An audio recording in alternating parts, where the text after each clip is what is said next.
சாம்பிராணி வாங்குறீங்களா? நல்லா வாசனையா இருக்கு.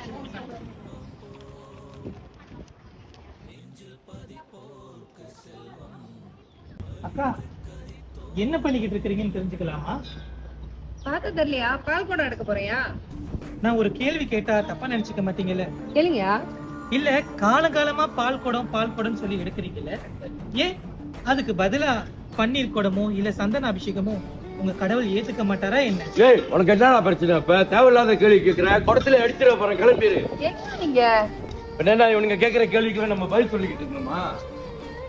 எக்ஸாம் இருக்கலாம்ல, ஏன் இதெல்லாம் தூக்கி எடுத்துக்கிட்டு வர வர ரொம்ப கோவம் வருது உங்களுக்கு. அப்புறம் என்ன சும்மா கண்டவனா வந்து கேள்வி கேட்டுக்கிட்டு இருக்கான்? நான் என்ன இவங்க அப்பா வீட்டு காசுலயா பால் வாங்குறேன்? இருக்கு. ஓ வர மாதிரி இருக்கு.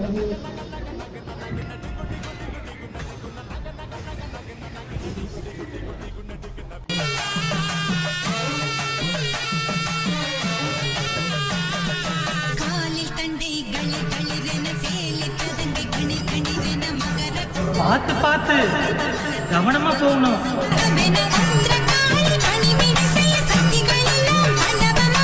சரி, எதுக்கு இப்போ இவ்வளவு கஷ்டப்பட்டு இந்த நேர்த்தி கடன்? எங்க வேண்டுதலை நிறைவேற்றினா அந்த கடவுளுக்கு நன்றி சொல்லலாம். அது மட்டும் இல்ல, அந்த முருகப்பெருமானுக்கும் நன்றி சொல்ல. நல்லா இருக்கு.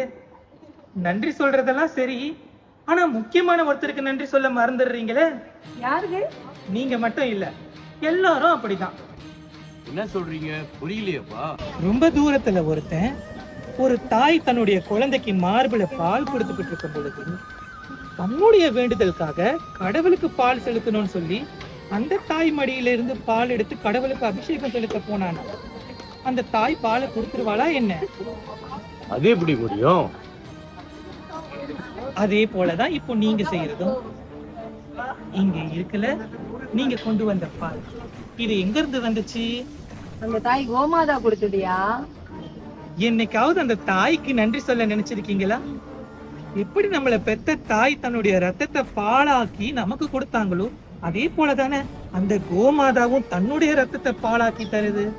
அதோடைய அனுமதியில கேட்டீங்களோ இல்லையோ, ஆனா அதுக்கு ஒரு நன்றி சொல்லணும். அந்த பாலை தந்த கோமாதா நல்லா இருக்கணும்னு என்னைக்காவது வேண்டி இருக்கீங்களா?